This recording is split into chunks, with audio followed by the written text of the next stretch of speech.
Hey, good afternoon. Welcome to the Business Bunker Show here on channelradio.co.uk in association with bizradio.co.uk. You're listening to me, Paul Andrews, and today is the 500th show of the Business Bunker. And I just want to say a huge thank you to all of the co-hosts that we've had since show number 1 12 years ago. So a massive thank you to Audra Lamoon, the famous Joe Dodds, Rebecca Oliver, Chris Pollard, Shirley Mansfield, Tabitha Beasley, Laura Lawrence, the fantastic Gemma Fairclough-Haynes, the absolutely beautiful Amanda Flanders, and then, of course, my two main oppos over the years, the lovely Sarah Ann Lucas, otherwise known to all of us as Bird, and the stonkingly gorgeous Jules Serkin. I can't believe it. You didn't mention Anne Boleyn, though. She was always very... Yeah, beheaded. Yeah, that's what I should have done. Divorced, beheaded, sent to Coventry. Yeah. And, of course, all the associates, the porcupines and the skunks and things that came in. Yeah, the alpacas. Yeah. So... 500 shows. I only realised this morning when I went to do the post-production that it was show number 500. Scary. Goes in a flash, doesn't it? It's gone very quickly. I have seen a few pictures of you and I where we look really quite young. Yeah. Well, it happens. You joined me in show number 4, I do believe. Yeah. And you've been through it ever since? Yeah, through thick and thin, actually. And all the turmoils we had on occasion. I'm playing with my microphone here. Okay. I sound a bit muffled in my head, but do I sound all right to you? You sound okay to me. You are a little bit muffled, but then... Taxi Charity, which is a Twitter handle, @Taxi and Poppy Legion.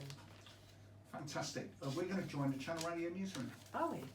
I can't Again, I'm catching up. Sorry, this is a bit behind. Had rather a lot. Yeah, they were talking about our Gerard Ratner interview. Oh, yeah. And she said, Kate says, my engagement ring came from Ratner's. I'm just going through. I'll tell you what, why don't you read one for a change? All right, then. I'm just putting out a nice picture of you two, our lovely guest, Zeenat. I want to... Chatham Hills, Rochester Heights. Because they do. They have English names. It's so cute. Yeah.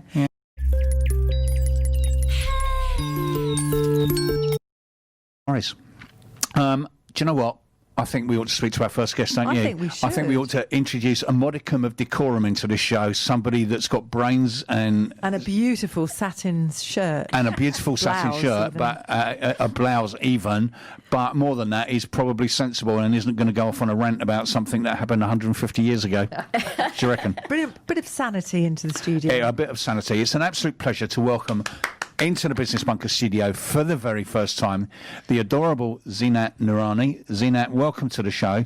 Thank you so much for joining us and bringing some sanity into this show.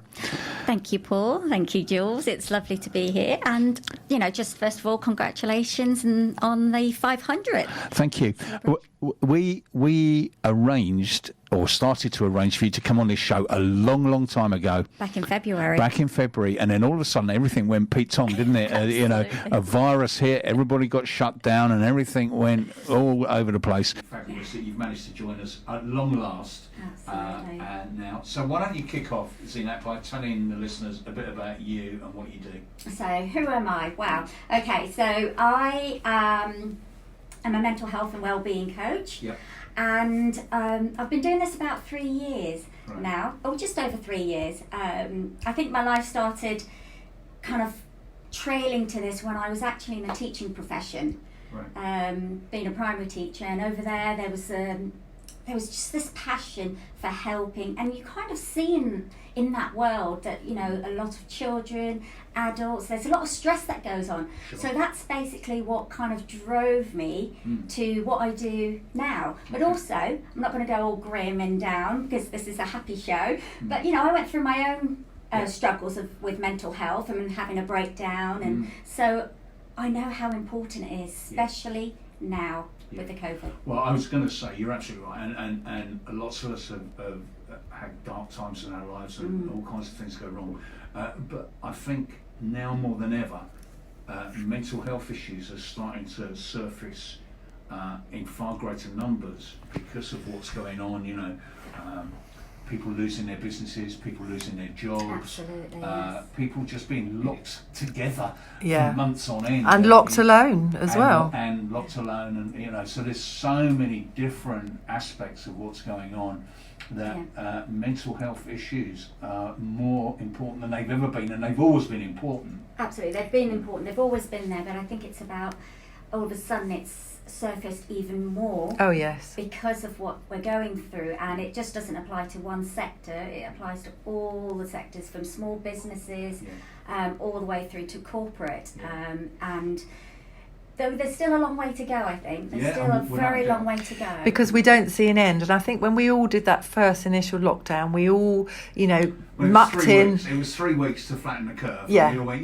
we can live for we'll do that. Yeah. Exactly. And now it's still there and it's still ongoing. And I was just, very concerned for children, teenagers. And what age did you teach? I was primary. So even children as, 5, 6-year-olds, they are starting to merge with these symptoms of anxiety and stress and concerns and worries. Can we hug? Can we touch? Can we be close to people? Because they don't know what's going on. And I know that from my own sort of experience, where I've got my niece and nephew who live in Winchester, and sometimes it's like, do I go? Do I not go? Both parents are doctors as well, so okay. So they can take your temperature as you go through the door. Yes, they take my temperature as I walk through the door. And your oxygen levels. And my niece Sophia will say, she'll want to swab me, maybe. It's what you're saying is absolutely right and absolutely true. And of course, as Jules intimated, one of the problems we face now is that we just don't know what's going to happen tomorrow. We're all over the place with it. 1 minute you can lock down, next minute you can't. 1 minute you can go to the shops, but you can't buy socks. Just all kinds of nonsense going on.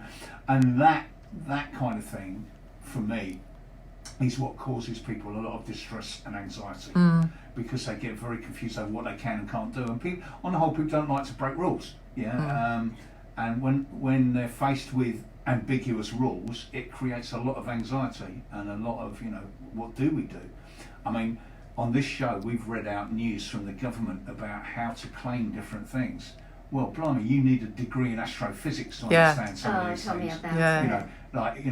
If it's a Wednesday but it's not in June, you can't do it unless it's December, and you go, unless you've already done it, in which case you can only do 22% of it. But if you did 60% of it last time, you can do 40% of it this time.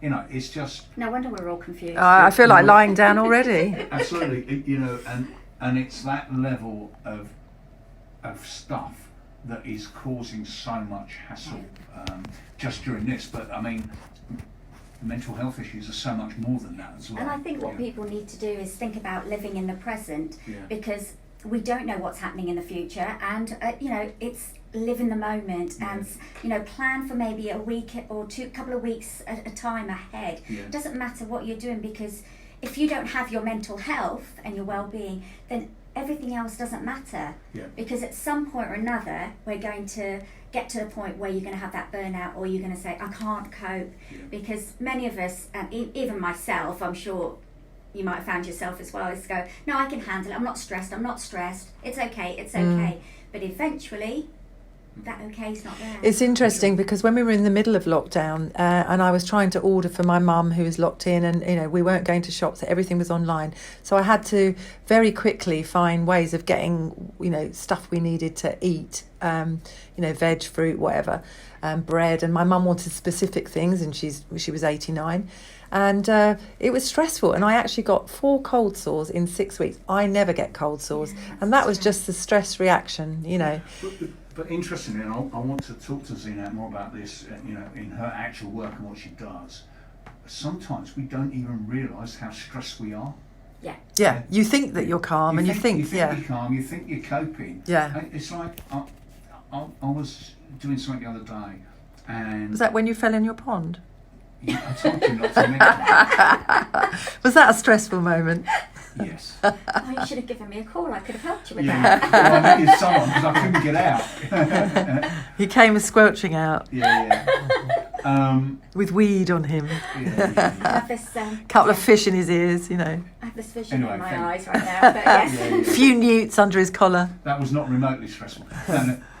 But sometimes you just don't realise until all of a sudden you find yourself, your shoulders are in your ears, and you know your back muscles have locked solid, and you've got a headache, and you go, what, you know, Where's it come from? where did that come from? Yeah. Or you snap at the wrong person, so it might be your plumber, Is there a right who's person? probably not, but for example, plumber or something who hasn't got a part, and you go, but I need it, and it comes out there, that. Yeah, you suddenly find yourself doing things that you wouldn't normally do or say, or Eating much more. or you become very tearful, and that's not talking in terms of when women get to their womanhood, of menopause or anything like that, but you become more emotion, some of it, or even the opposite, you can become a lot more Quite aggressive detached. and Yeah. or absolutely. isolated. But yeah, I think lack of emotion is another, like I haven't actually physically hugged my mum since COVID, which is horrible. So nobody has touched my mother since February. Yeah. That's wrong. And as humans, we need that human contact as Exactly. well, that hug, because it sets off those chemicals Endorphins. and serotonin levels of happiness. Your hug needs to be for about 32 seconds Yes. to get those endorphins minimum. in. Yeah, minimum. Well, we'll give that a go later. Well, I go around hugging trees. What I want to explore with you, Zeenat, is your actual work and the kind of things you're doing to help people with this. I know that you're an NLP practitioner, and we'll talk about that in a moment. You're a mental health and wellbeing practitioner, and we'll talk about that in a moment. You're also an author and a public speaker.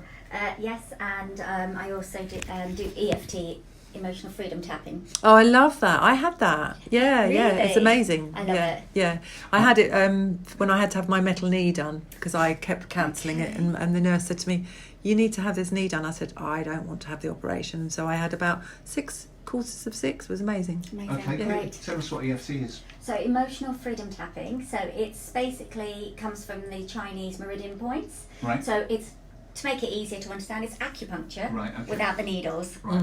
And you have the pressure points, and you tap a statement as you're going through it. So you're taking away the negative, and then you replace it with the positive statements. Okay. So it's almost basic, a bit like NLP. You're rewiring the brain Okay, let to me rethink. let me make sure I understand this. So there are like acupuncture pressure points, for want of a better word. Yeah. And you tap them. What would you tap them with? Your finger. Your finger, right? Okay. tap them So with your there's no sharply sticky needles. No needles That's the whatsoever. benefit. Are you Yeah. frightened of needles? Oh yeah. Oh yeah. You just use your fingers. Yeah. Fingers are okay as long as they're not too pointy and you haven't got sharp nails. Yeah. It's your own fingers. Yeah. Oh, you use your own fingers, do you? Well, somebody can tap for you, but it's best to use your own fingers. especially in Okay. days of COVID. Yes. Can't get near enough. Ah, okay. So using your own fingers, you tap yourself in pre-designed places. Absolutely. Yeah. And is there a pattern to how you tap yourself? Is that how it works? More or less, yes, there is. Some people start from the wrist, Yeah. and they go to the face area. So you've got your temples. You've just got underneath the eye. You've got just underneath your nose. Show me how you do it. You want me to? Yeah. What he wants is a free treatment, A free obviously. treatment. Yeah. You know, my fees are really high. No, and on the chest, on the collarbone, is my favourite bit, because it's all about lifting That one. the emotion. So you're taking out the emotion, and it's actually really soothing. Sometimes people do this without even realising. You know, you can see how actually relaxing it becomes, and it helps with the breathing. Even when if you're getting stressed or you're a bit nervous, just a bit of tapping just helps. Breathing is so important, Well, isn't it? breathing Because is you realise the minute you're tense, what happens to your breathing. It's funny, isn't it? How it's almost like we need lessons in how to breathe, which is bizarre, isn't it? But when you think about it, almost anything like anxiety, panic attacks, all those kind of things are brought about, or at least relieved, by breathing properly. Yeah. So, and the first thing everyone stops to do is breathe. Yeah. Even long before I was probably having stress, I never used to breathe properly. When I used to skate as a professional figure skater, I used to go around the ice rink preparing for a jump, and my skating coach would say, "See, you need to breathe. That's the key for just making things easier as well, and you're less likely to hurt yourself." So it applies to everything in your life. You have to breathe. That's the first step. And Nurse Liz, who's listening in Pennsylvania and arguing with Mr. Andrews about pavements and things, she says that she started doing Qigong, however you say it, to move her chi or ki. Yeah. QU. I call it chi, but it's QU, isn't it? Or QI. Qigong. I've heard that's amazing. I've not tried it, but... Yeah, I used to teach yoga for years, and really the most, it was an hour and a half class, but the bit that people liked best was the final relaxation, which used to be 20 minutes, and then they begged for more. It used to be half an hour, and people just lie flat and breathe.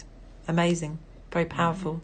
So, Zeenat, tell us the kind of things that you actually do. Do you do one-to-one workshops, group workshops? How does it work, the things that you do? So it depends. I mean, I have one-to-one clients, so I work on one-to-one basis, or I do workshops, and there'll be sort of like mastermind classes where we get together and we work on, could be your mindset, so we go through a load of sort of tools and strategies, get people to understand about, you know, what is mindset, how it works, and how you can apply things to have that change, that positive change that you want in your life. This is neuro-linguistic programming. It's a bit of neuro-linguistic programming mixed in with life coaching. All right, okay. And then obviously depending on my clients' needs, because a lot of what I do is I bespoke my workshops or my sessions for my client, because everybody's needs are unique. Right. Nobody's the same. So somebody might need a bit of EFT within the coaching. They might need just pure hypnosis, so I might do hypnosis on them with kinetic shift.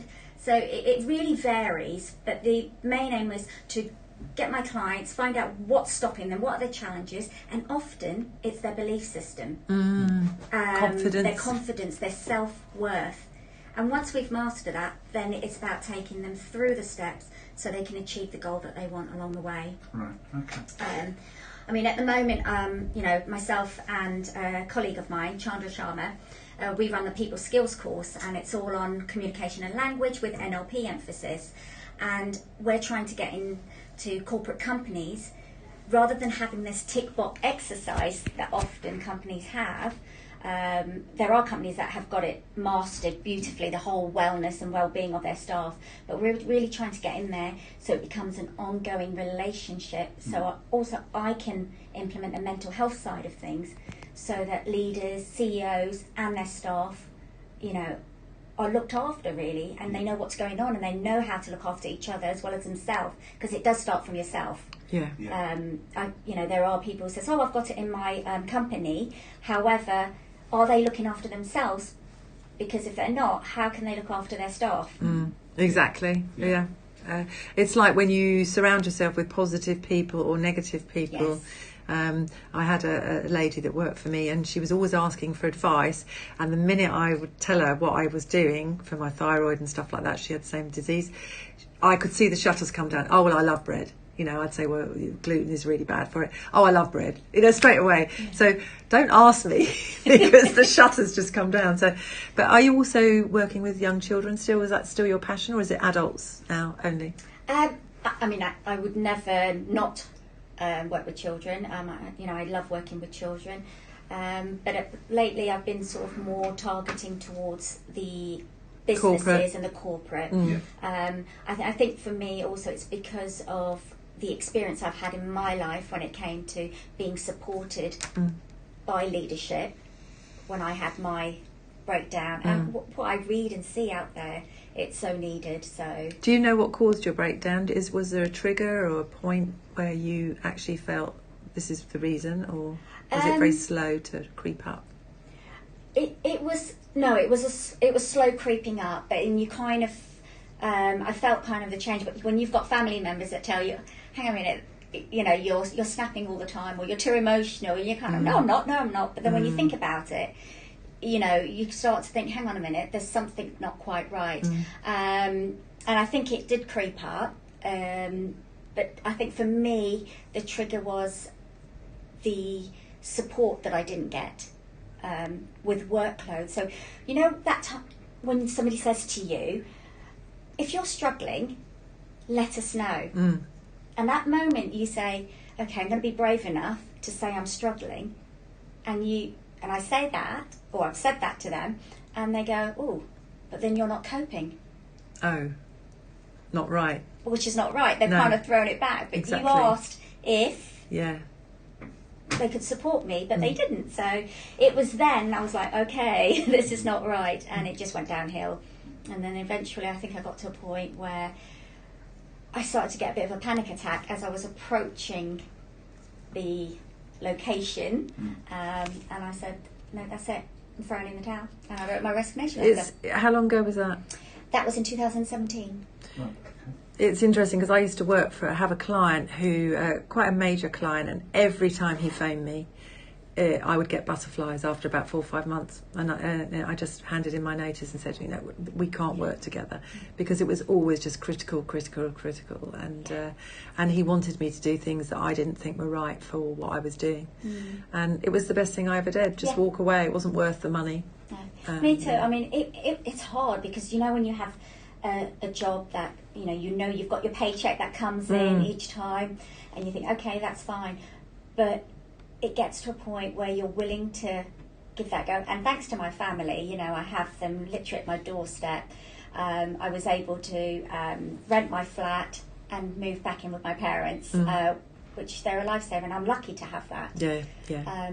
But had I stayed there, it wouldn't have been great for my mental health. So what would you say is the first thing that you went to after your breakdown? What was the first tool that you used, or where did you get help for you? For me, I knew I didn't want to live the way I was living, and I wanted to make a change. I didn't want to go down that dark hole.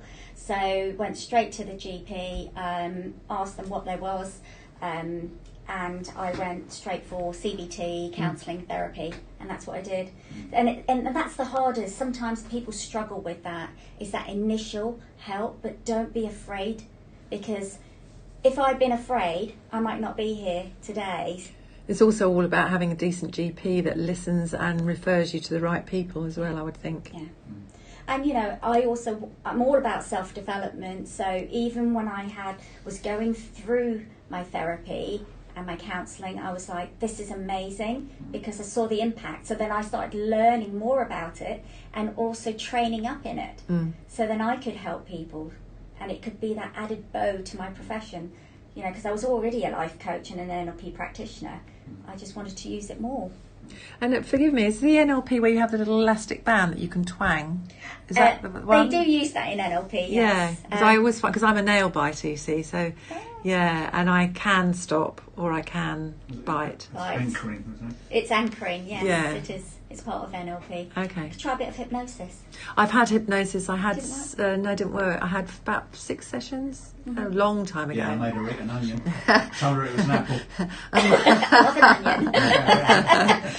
And my father used to slap my fingers and put mustard on them, and that used to make me just furious. And my new husband tries to stop me biting, and it just doesn't work. It just makes me really angry and, bite them more. So being told not to bite doesn't work. No. I don't think any of us like to be told what to do. No, especially staying in and only meeting 6 people. It's not going down well at the moment with me. No, human contact. That's what I'm craving. And just getting on a plane if you fancy it, just having a holiday if you fancy it, or, just seeing your mates. We all have to now think twice, don't we? We do. I mean, my biggest joy is going down to Winchester to see my niece and nephew and giving them cuddles. And I love that. So I'm the support. So if somebody's listening who feels that they are going towards a dark hole and they've just perhaps realised it, and also menopause with women, you can start getting anxiety and stuff. What is the first thing that you'd suggest? The number one thing, was it go to your GP in the beginning? I would say if you can, great. If not, talk to somebody trusted. Whether it's a family member or a friend, but just go and talk to them. And for those people out there, if somebody comes to talk to you about their problems, listen to them. Really take the time to listen, because we don't know what's going on in that person's head and how they're feeling. And a lot of the times, a person suffering with mental health issues just wants to be heard. Yeah, absolutely. Yeah. So, Zeenat, you mentioned that you're an author. Tell us a bit more about the things that you've written. I've written a book on affirmations and empowering questions. Right. So I'm in the middle of writing another one, which has taken a bit longer than I expected, Right. but it will be more about my journey, Okay. and how I want to help and support other people. But the book that I've written is all about giving people some positivity in their life, because I was when I had a coach, they always spoke about affirmations, Yeah. mantras, and it doesn't work for everybody. Sure. As I said, everyone's unique. For sometimes it works, sometimes it doesn't, and sometimes it can sound a little bit silly telling yourself things You are like, beautiful. I am beautiful. I am I'm confident." strong. Yes. Every morning I get better and better. It was the original, wasn't it? Yeah. But I think But it a lot of does us do work. that naturally. Like I woke up this morning, I'm waking up much earlier because of the clocks going back. And instead of like, you know, thinking, oh God, I'm an hour earlier than usual, I embrace it. And I've done other things that I wouldn't have done this morning. And I think that first waking up is just so important, And how you setting get that out of bed. Setting that intention. Yeah. And it will sound silly or feel really ridiculous, but eventually it just becomes part of your daily routine. You've got to find what works for you. And, you know, I often look back in my book and I think, okay, that's great. That's just, it's a reminder as well when you're feeling a bit, sort of, it's a bit like, you know, when you've got the law of attraction or the secret, all these things of, you know, they do empower us in some way. Yeah. Zeenat, it's fantastic talking to you. We could talk about this forever. Sadly, we're running out of time.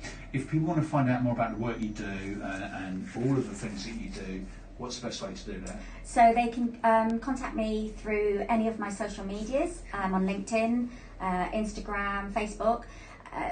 You can go even Twitter, or just go straight to my website. It'll be zeenatnarani.com, and just contact me through the contact Fantastic. form. Yeah. All those links are all on the Campuses Radio Yeah. website. So if you want to find them, if you want to find Zeenat's website, they're there. And as she says, her Facebook, social media, LinkedIn are all there as well. Stay with us, Zeenat, for the rest of the show. Thank you so much for Thank you. talking to us.